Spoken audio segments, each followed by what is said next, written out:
जय मां सरस्वती दोस्तों, स्वागत है आपका हमारे यूट्यूब चैनल से नंद क्लासेज में।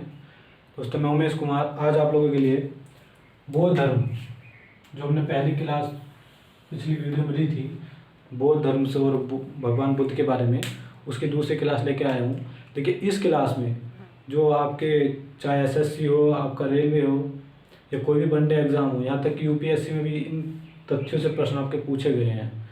तो मैंने कोशिश की है कि सारे तथ्य जो इस वीडियो में कवर किए जाएं। अगर कुछ बचता है, अभी बहुत कुछ बचा हुआ है, तो अगली वीडियो हम करेंगे। ठीक है, तो पहली वीडियो हमने क्या पढ़ा था कि महात्मा बुद्ध का जन्म कब हुआ था, कहाँ हुआ था और मृत्यु कब हुई थी, पिता कौन थे, माता कौन थी, शिष्य कौन थे, उपदेश कब दिए, कैसे गृह त्याग किया। इस वीडियो में महात्मा बुद्ध के साथ साथ जो बौद्ध धर्म के कुछ महत्वपूर्ण तथ्य हैं उसके बारे में विचार करेंगे। तो आइए शुरू करते हैं बिना किसी देरी के। देखिए एक ये नाम है अश्वत्थ। अश्वत्थ जैसे आपको पिछली वीडियो में बताया था कि महात्मा बुद्ध के प्रिय शिष्य आनंद थे, प्रिय घोड़ा कंथक था, प्रिय सारथी चन्ना था। तो इसी तरह से जो पीपल वृक्ष जिसके नीचे महात्मा बुद्ध ने बोध गया में ज्ञान प्राप्ति की थी उसका नाम क्या है, तो उस पीपल का नाम है अश्वत्थ। ठीक है, ये पूछा गया आपके कि भगवान बुद्ध ने जिस पीपल के नीचे ज्ञान की प्राप्ति की थी तो उस पीपल का नाम क्या था, तो उसका क्या नाम क्या था, अश्वत्थ। अब अगला क्वेश्चन है आपका कि विश्व दुखों से भरा है का सिद्धांत। अब महात्मा बुद्ध ने कहा था, वो हमेशा कहते थे कि विश्व दुखों से भरा हुआ है, आप इसके चक्कर में मत पड़िएगा, अपना ध्यान लगाइए, प्रभु का स्मरण कीजिए और जीवन चरण के जो जीवन मरण का चक्र उससे मुक्त हो जाइए। तो उन्होंने ये बात जो कही थी कि विश्व दुखों से भरा हुआ है, उसका सिद्धांत उन्होंने कहाँ से दिया था, तो उसका सिद्धांत महात्मा बुद्ध ने जो उपनिषद सांख्य दर्शन वगैरह पढ़े थे तो उपनिषद से उन्होंने ये सिद्धांत लिया था कि विश्व दुखों से भरा हुआ है। फिर उन्होंने क्या दिया है, बौद्ध धर्म में 4 आर्य सत्य हैं। एक पहला आपका दुख, दूसरा दुख समुदाय, तीसरा दुख निरोध, चौथा दुख निरोधगामी प्रतिपदा। ये पूछा गया कि बौद्ध धर्म में कितने आर्य सत्य हैं, तो कितने आर्य सत्य हैं बौद्ध धर्म में, 4 आर्य सत्य हैं। फिर देखिए महात्मा बुद्ध ने 10 सील दिए थे और 8 अष्टांगिक मार्ग। देखिए अष्टांगिक है तो वैसे पता चल रहा है कि 8 मार्ग दिए हैं उन्होंने कहा है कि अगर आप इन 10 सीलों को और 8 अष्टांगिक मार्ग जो है अगर आप इनको अपनाकर अपना जीवन जियोगे या इनको अपने जीवन में आप अपनाते हो तो आप एक ऐसे व्यक्ति हो जाओगे जिसकी सारी इच्छाएं मतलब समाप्त हो जाएंगी, खत्म हो जाएंगी, उसके जीवन से दुख लगभग समाप्त हो जाएगा और वो अंतिम समय में निर्वाण को प्राप्त करेगा। ठीक है, तो ये कौन कौन से मार्ग थे हम इनको देखेंगे। देखिए पहला था सम्यक दृष्टि, यानी कि अपनी दृष्टि बिल्कुल साफ रखिए, गलत मत देखिए। दूसरा सम्यक संकल्प, हमेशा अच्छे अच्छे संकल्प लीजिए कि मैं लोगों की भलाई करूंगा, परोपकार करूंगा, किसी का कभी बुरा नहीं चाहना। तीसरा सम्यक वाणी, कि आपको हमेशा वाणी अपनी सम्यक रखनी है, किसी को दुर्वचन नहीं बोलने हैं, गलत नहीं बोलना है, हमेशा प्रेम भाव से बोलना है। फिर सम्यक कर्म, हमेशा ऐसे कर्म करो जिसमें दूसरों का भला हो और अपना भी भला हो। अपना भला होना हो लेकिन दूसरों का भला जरूर हो, दूसरों को हानि ना पूछे। ठीक है भैया, आपका सम्यक आजीव, सम्यक व्यायाम, सम्यक स्मृति, सम्यक समाधि, ये तो आपको व्यायाम स्मृति समाधि आप बता ही सकते हो। तो आपको कैसे याद रखना है, एक मैं बताता हूँ आपको एक थोड़ा सा याद रखना है कि हम अष्टांगिक मार्ग कैसे अपना सकते हैं, कि मैं सम्यक दृष्टि रखते हुए या सम्यक दृष्टि से महात्मा बुद्ध की तरफ देखते हुए ये संकल्प लेता हूँ। क्या संकल्प लेता हूँ कि मैं अपनी सम्यक वाणी और सम्यक कर्म से आजीवन, मैं अपने सम्यक वाणी और सम्यक कर्म से आजीवन क्या करूँगा, आजीवन व्यायाम और समाधि, व्यायाम करूँगा और समाधि लगाऊंगा। उससे क्या होगी, मेरी स्मृति बहुत तेज हो जाएगी। तो उस आपको ये याद रखना है कि मैं महात्मा बुद्ध की मूर्ति के आगे खड़ा होकर अपनी सम्यक दृष्टि से ये संकल्प लेता हूँ कि मैं सम्यक वाणी और सम्यक कर्म से आजीवन व्यायाम और समाधि लगा के अपनी स्मृति को तेज करूँगा। तो आप सारे 8 के 8 जो अष्टांगिक मार्ग हैं आपके ये याद हो जाएंगे। फिर देखिए त्रिपिटक आते हैं, बहुत ज़्यादा है। पूछा गया कि बुद्ध धर्म में कितने पिटक हैं, 3 पिटक हैं। 3 पिटक किस धर्म से संबंधित हैं, तो बुद्ध धर्म से संबंधित हैं। अब पिटक कौन कौन से हैं, सुत्त पिटक, विनय पिटक, अभिधम्म पिटक। एक तो ये नाम पूछा गया है कि सुत्त विनय अभिधम्म। ठीक है, सुत्त विनय अभिधम्म। फिर आपको ये बहुत बार पूछा गया है कि सुत्त पिटक में क्या दिया गया है, विनय पिटक में क्या दिया गया है और अभिधम्म पिटक में क्या दिया गया है। देखिए अब आपको अगर याद रखना है तो आप कैसे याद रखेंगे इसको। देखिए सुत्त से आप अगर सुन उठा सकते हो कि सुन, ठीक है, अच्छा, ये विचार है धार्मिक विचार और वचन। तो धार्मिक विचार और वचन जब महात्मा बुद्ध देते थे, या कोई भी आपके जो बुद्ध धर्म से संबंधित उपासक हैं, भिक्षुक हैं, जो महात्मा लोग होते हैं, वो अगर आपको धार्मिक विचार या वचन देंगे तो आप क्या करोगे, उनको सुनोगे ना। तो इस सूत्र से आप अगर सुन पकड़ सकते हो तो आपको एकदम याद हो जाएगा कि सूत्र से सुन है, या मैं वचनों को, उनके नियमों को सुनूंगा। सो वचनों को धार्मिक विचार जो महात्मा बुद्ध ने या जो उपदेशक देते हैं, मैं उनके विचारों को सुनूंगा। तो सुनने का काम आप सूत्र में करोगे, ठीक है। फिर आप दूसरा क्या करोगे, उनसे विनय करोगे कि हे महाराज, या कि मुझको बौद्ध धर्म की दर्शन की विवेचना बताइए, नियम बताइए, कि मैं भी बौद्ध धर्म में आस्था रखता हूँ लेकिन मुझको नियम नहीं पता है, मुझको उसके बारे में बताइए। तो आप उनसे क्या करोगे, विनय करोगे कि कृपया करके मुझे बौद्ध धर्म के नियम के बारे में बताइए। तो विनय आप क्या करोगे, बौद्ध धर्म की विवेचना और नियम के बारे में, ठीक है। ये याद हो गया आपका। बाकी आपका बचा अभिधम्म। बाकी जो बुद्ध के दार्शनिक विचार थे, महात्मा बुद्ध ने जो अपने विचार दिए कि संसार दुखों से भरा पड़ा है, या आपको अच्छे जीवन जीने के लिए कार्य करने चाहिए, हमेशा लोगों का भला करो, तो वही दार्शनिक विचार क्या है, अभिधम्म में है। तो आपके तीनों से पूछा भी गया है, जैसे आपको ऑप्शन दे देगा कि बुद्ध के धार्मिक विचारों वचनों का संग्रह कौन सा पिटक है, 3 ऑप्शन दे देगा, शुद्ध, विनय, अभिधम्म। तो आपको इसमें से छांटना है। तो धार्मिक विचार और वचन क्या होगा, आप सुनोगे, तो सुन से आप सूत्र उठा लोगे, ये हो जाएगा। फिर आपका अगर पूछता है बौद्ध दर्शन की विवेचना और नियम किस में दिए गए हैं, तो नियम से आपको याद रखना है कि विवेचना और नियम मुझको नहीं पता बौद्ध धर्म के, तो मैं उपासक जो होते हैं, या तो उनसे क्या करूँगा, ये संत होते हैं, उनसे क्या करूँगा, विनय करूँगा कि कृपया करके मुझको वो नियम बताइए। तीसरा आपका जो बचा है बुद्ध के दार्शनिक विचार, वो अभिधम्म में है, ठीक है। फिर आगे जो तथ्य हैं आपके, देखिए आगे हम तथ्य पाते हैं। बुद्ध की प्रथम मूर्ति, ऐसा माना जाता है इतिहास में कि जो भारत में सबसे पहले मूर्ति बनाई गई, भगवान बुद्ध की मूर्ति बनाई गई, और जो उपासना भी की गई, सबसे पहले महात्मा बुद्ध की मूर्ति की उपासना की गई है, ठीक है। तो महात्मा बुद्ध की प्रथम मूर्ति किस में बनाई गई है, मथुरा शैली में। एक क्वेश्चन आपका ये है। दूसरा है बुद्ध की सर्वाधिक मूर्ति। अब देखिए 2 क्वेश्चन बन गए मूर्तियों से ही। पहला तो यह कि भगवान बुद्ध की पहली मूर्ति किस शैली में है। दूसरा, सर्वाधिक मूर्तियाँ जो बनी हुई हैं, ऐसा तो नहीं है कि एक ही मूर्ति है, संसार में बहुत मूर्तियाँ बनी हुई हैं, लेकिन जो सर्वाधिक मूर्तियाँ बनी हुई हैं वो किस शैली में बनी हुई हैं, गंधार शैली में। आपको थोड़ा सा ये इनमें अंतर जरूर याद रखना है कि बुद्ध की प्रथम मूर्ति मथुरा और सर्वाधिक मूर्ति गंधार शैली में बनी है, ठीक है। ये भी आपका कई बार पूछा गया कि बौद्ध धर्म में जो प्रस्तावक पाठ होता है उसको क्या कहा जाता है, तो उसको कहा जाता है आपका अनुशासन। क्या कहा जाता है, अनुशासन। अब जैसे मैंने बताया था कि बुद्ध संघ में पहले महिलाओं की एंट्री नहीं थी, ठीक है। फिर महात्मा बुद्ध ने अपने शिष्य आनंद के कहने पर बुद्ध धर्म में अनुमति दी महिलाओं को आने की, जिससे गौतमी प्रजापति जो इनकी मौसी थी या सौतेली माँ थी, वो पहली भिक्षुणी हुई हैं। तो उसमें जो प्रविष्ट होते थे उस प्रक्रिया को कहा जाता था, क्या कहते थे कि भाई हम बुद्ध धर्म में प्रविष्ट हो रहे हैं, हम बुद्ध धर्म में सम्मिलित हो रहे हैं, तो बुद्ध धर्म में प्रविष्ट होने को कहा जाता था उपसंपदा, ठीक है। उपसंपदा जो थी बुद्ध धर्म में या बुद्ध संघ में प्रविष्ट होने की प्रक्रिया थी, उपसंपदा। फिर था आपका जो धर्म प्रचारक होते हैं। देखिए धर्म प्रचारक 2 तरीके के होते हैं। एक तो जो अपने घर बार पूरे परिवार को छोड़ के सन्यासी जीवन बिताते हैं, वो धर्म का प्रचार करते हैं। दूसरा ऐसे है जो अपनी परिवार, भाई बच्चों बहन बंधु जो भी होते हैं परिवार में, उनके साथ रहकर भी धर्म का प्रचार करते हैं। तो 2 तरह के लोग होते हैं। जैसे कबीरदास जी थे। कबीरदास जी ने क्या किया कि उन्होंने अपने जो गृहस्थ जीवन के रहते हुए भगवान का भजन किया और भगवान के विचारों को कहा कि भाई हमेशा लोगों का भला करो। इस तरह के विचार जो दिए थे वो उपासक कहलाए थे। कबीरदास जी भी एक उपासक थे, ठीक है।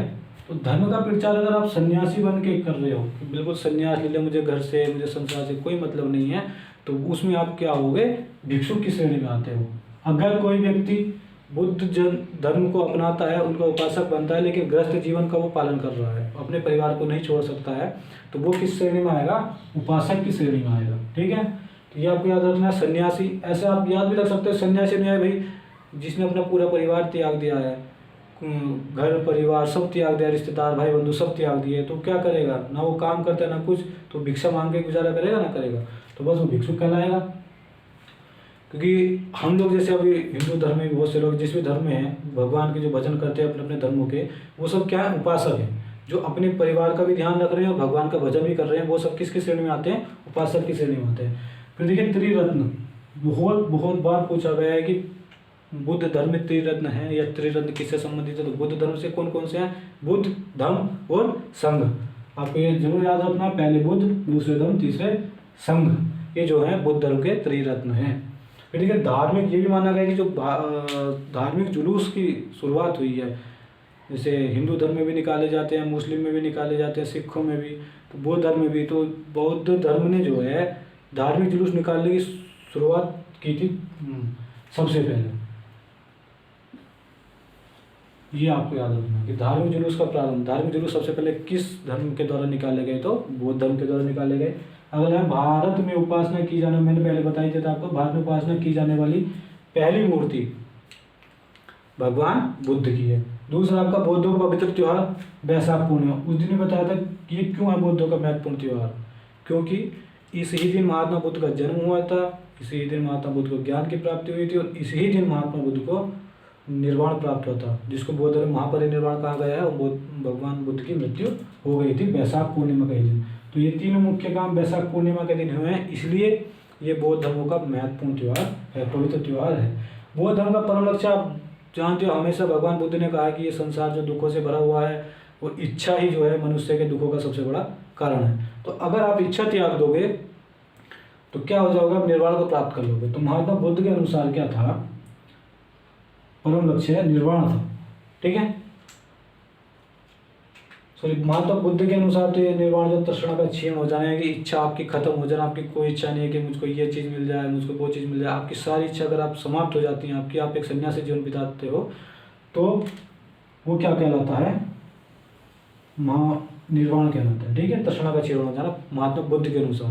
लेकिन बौद्धों का परम लक्ष्य क्या है, बौद्धों का परम लक्ष्य भी निर्वाण है, लेकिन तृष्णा का क्षीण होने के साथ साथ क्या हो जाना है, दीपक का बुझ जाना। निर्वाण का अर्थ क्या है, दीपक का बुझ जाना। आपसे पूछ भी सकता है, पूछा भी गया है कि निर्वाण का अर्थ क्या है, दीपक का बुझ जाना। अब दीपक का बुझ जाना का भी अर्थ क्या है, इसका अर्थ है कि कोई भी व्यक्ति अगर जीवन मरण के चक्र से मुक्त हो जाता है, बाहर हो जाता है, तो फिर उसको समझ लीजिए उस अवस्था को क्या कहते हैं, निर्वाण कहते हैं, और यही बौद्ध धर्म का परम लक्ष्य है, ठीक है। बुद्ध ने उपदेश दिए थे पाली भाषा में, क्योंकि उस टाइम जो सामान्य लोग बोलते थे, आम जनता बोलती तो पाली भाषा बोलती थी, तो इसीलिए महात्मा बुद्ध ने लोगों को अपनी ओर ज़्यादा आकर्षित करने के लिए, अच्छे से समझाने के लिए पाली भाषा का प्रयोग किया, ठीक है।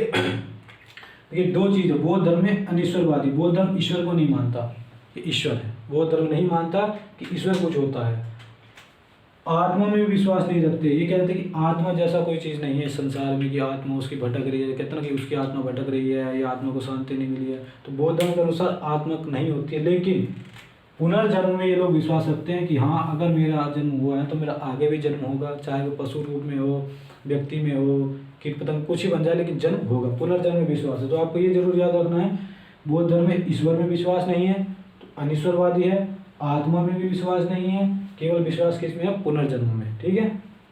पुनर्जन्म से आते हैं महात्मा बुद्ध के जो जन्म की कथाएं हैं, वो जातक है, उनको जातक कथाएं कहते हैं, ठीक है, जातक कथाएं कहते हैं। इसमें महात्मा बुद्ध के जो पहले, महात्मा बुद्ध से पहले जो मुनि आए हैं, बुद्ध आए हैं, या महात्मा बुद्ध के बाद में जो बुद्ध आएंगे उनके बारे में कथाएं लिखी हुई हैं। तो ये जातक कथाएं में देखिए, अगले बुद्ध मैत्रेय होंगे, ये आपको याद रखना। अगले बुद्ध पूछा गया, अगले बुद्ध कौन होंगे, मैत्रेय होंगे। और उसके बाद जो मैत्रेय होंगे, मैत्रेय के बाद भी अनाम बुद्ध, जिनका अभी तक नाम लिखा हुआ नहीं है या नाम का पता नहीं चला है, तो और भी बुद्ध अभी होंगे बौद्ध धर्म के अनुसार। लेकिन अन्य जो है, या तो मनुष्य हो सकते हैं या पशु, किसी भी रूप में हो सकते हैं, जरूर नहीं कि वो मनुष्य रूप में ही हो, वो पशु रूप में भी हो सकते हैं। और बौद्ध धर्म के अनुसार माना तो ये गया है कि महात्मा बुद्ध ने शाक्य मुनि के रूप में, जो मैंने बताया था कि महात्मा बुद्ध का अन्य नाम शाक्य मुनि भी था, तथागत भी था, तो शाक्य मुनि के रूप में अंतिम अवतार लिया है अपना। लेकिन ये भी कहा गया है कि अगले बुद्ध जो होंगे उनका नाम मैत्रेय होगा, उसके बाद भी अन्य बुद्ध होते रहेंगे, ठीक है। फिर ये हो गया आपका। अगला आता है बुद्ध और महावीर। देखिए भगवान बुद्ध, भगवान महावीर लगभग समकालीन थे। इन्होंने जो है बिंबिसार, हर्यक वंश के राजा थे बिंबिसार, दोनों ने इनके शासनकाल में अपने अपने प्रवचन दिए, अपने अपने अलग अलग धर्मों की स्थापना की। एक ने जैन धर्म और एक ने बौद्ध धर्म। भगवान बुद्ध ने बौद्ध धर्म और महावीर ने जैन धर्म। महावीर ने जो है जैन धर्म को उस ऊंचाइयों तक पहुंचाया। स्थापना तो महावीर स्वामी से पहले हो चुकी थी जैन धर्म की, लेकिन ऊंचाइयों तक पहुंचाने का श्रेय महावीर जी को ही जाता है। ठीक है। तो फिलहाल तो हम बौद्ध धर्म की बात कर रहे हैं। क्वेश्चन भी पूछा गया कि बुद्ध महावीर ने सबसे जो अपने उपदेश दिए हैं किसके शासनकाल में दिए हैं, तो बिंबिसार शासक हर्यक वंश के थे, इनके शासनकाल में दिए थे। अच्छा, अब बौद्ध धर्म में पहले तो महिलाओं की प्रविष्टि नहीं थी, लेकिन फिर महिलाएं भी शामिल हो गई। उसके बाद क्या था कि बौद्ध धर्म में कितनी उम्र में आप शामिल हो सकते हो। ऐसा तो नहीं है कि जन्म से पैदा हुए उसको बौद्ध धर्म दे देंगे, लोग हम अपने बच्चों को बौद्ध धर्म अपनाना चाहते हैं, नहीं। आप कम से कम 15 साल के हो, 15 साल के बाद आपको बौद्ध धर्म में सम्मिलित किया जाएगा, तो बौद्ध धर्म में प्रविष्ट किया जाएगा। तो बौद्ध धर्म में प्रविष्ट होने की प्रक्रिया को क्या कहते हैं, संपदा, उपसंपदा, ठीक है। अगला आ गया आपका अर्धगोलाकार अंत्योष्टि संबंधित टीला। देखिए स्तूप आपने देखे होंगे, इस तरह के होते हैं, ऐसे करके फिर टोप, इस तरह टोप इसी होते हैं, अर्धगोलाकार होती है, इसको क्या कहते हैं, स्तूप कहते हैं। महात्मा बुद्ध के जो बहुत सारे स्तूप हैं, लेकिन ये कहा गया है कि महात्मा बुद्ध की जब मृत्यु हो चुकी थी तो उनका अंत्येष्टि संस्कार किया था मल्लों ने, ठीक है। इसमें लिखना भूल गए हम। जो मल्ल थे, मल्ल शासक, उन्होंने महात्मा बुद्ध का अंतिम संस्कार बहुत ही आदरपूर्वक किया, सम्मानपूर्वक किया। और ऐसा भी कहा गया है कि महात्मा बुद्ध के शरीर के जो अवशेष बचे थे, जलने के बाद अंत्येष्टि संस्कार के बाद जो अवशेष बचे थे, उनको 8 भागों में बांट लिया गया और जगह जगह पर अलग अलग स्थानों पर 8 स्तूपों का निर्माण किया गया, ठीक है। तो आप ये पूछ लेता है कि बौद्ध धर्म में अर्धगोलाकार जो आपके धार्मिक स्थल होते हैं, अंत्योष्टि स्थल होते हैं, उनको क्या कहा गया है, उनको स्तूप कहते हैं। फिर आपका एक ये क्वेश्चन रहेगा 2 दिन कि बुद्ध ने अपना अंतिम उपदेश किसे दिया। देखिए पहला तो दिया था 5 साधकों को, 5 मित्रों को, लेकिन अपना जो अंतिम उपदेश भगवान बुद्ध ने दिया था वो सुबुद्ध नामक व्यक्ति को दिया था। सुबुद्ध नामक शिष्य थे इनके, उनको इन्होंने अपना उपदेश दिया था, सुबुद्ध को। एक ये भी है, आप ये याद रखिएगा जरूर कि बुद्ध ने मध्यम मार्ग, किस मार्ग का, मध्यम मार्ग, इसको मध्यमा प्रतिपदा भी कहते हैं, इसका उपदेश दिया था। तो ये तो आपका हो गया है, ठीक है। बाकी तो इसमें कुछ नहीं बचा है। तो ये जो तथ्य हैं, जैसे पीपल वृक्ष का नाम, बुसुदुकोसेवरा का सिद्धांत कहाँ से लिया गया है, बौद्ध धर्म में प्रविष्ट होने की प्रक्रिया को क्या कहते हैं, न्यूनतम आयु क्या थी, इस तरह के तथ्य आपके एग्जाम में पूछे गए हैं। आप किसी भी प्रीवियस ईयर की, जो किसी भी, जैसे रेलवे के प्रीवियस ईयर उठा सकते हो, SSC के प्रीवियस ईयर उठा सकते हो, उनमें सब में कहीं ना कहीं क्वेश्चन किसी न किसी सेट में जरूर मिलेंगे और आगे भी क्वेश्चन आएंगे। तो मैंने पूरी कोशिश की कि छोटी से छोटी वीडियो में आपको ज़्यादा से ज़्यादा तथ्य समझा सकूँ और अच्छे समझा सकूँ। अभी जो बौद्ध धर्म की संगतियाँ हुई हैं 4, फिर बौद्ध धर्म 2 शाखाओं में बट गया है, उसके बारे में अगली वीडियो में बातें करेंगे। किस राजा के शासनकाल में बौद्ध संगति हुई, या कब हुई, या किसने उसकी अध्यक्षता की थी, क्या विशेषता थी उसकी। तो फिलहाल इस वीडियो में इतना ही है। आप इन तथ्यों को एक जगह नोट कर लीजिए। मेरा वादा है कि ये तथ्य अगर आपने एक बार सही से याद कर लिए तो आपके एग्ज़ाम बहुत ज़्यादा सहायता मिलेगी आपको, क्योंकि इन सब तथ्यों से बहुत ज़्यादा पूछा गया है। आप पिछली किताबें उठा के देख लीजिए प्रीवियस ईयर की, कि किस प्रश्न का, अगर आपको कोई प्रश्न होगा तो जरूर इनमें से, इन तथ्यों में से एक ना एक साइड में एक ना एक प्रश्न आपको बौद्ध धर्म से जरूर मिलेगा, ठीक है। तो तब तक के लिए बने रहिए हमारे साथ, हमारे चैनल को सब्सक्राइब कीजिए और मिलते हैं आपसे अपने अगली वीडियो में। तब तक के लिए धन्यवाद। जय मां सरस्वती।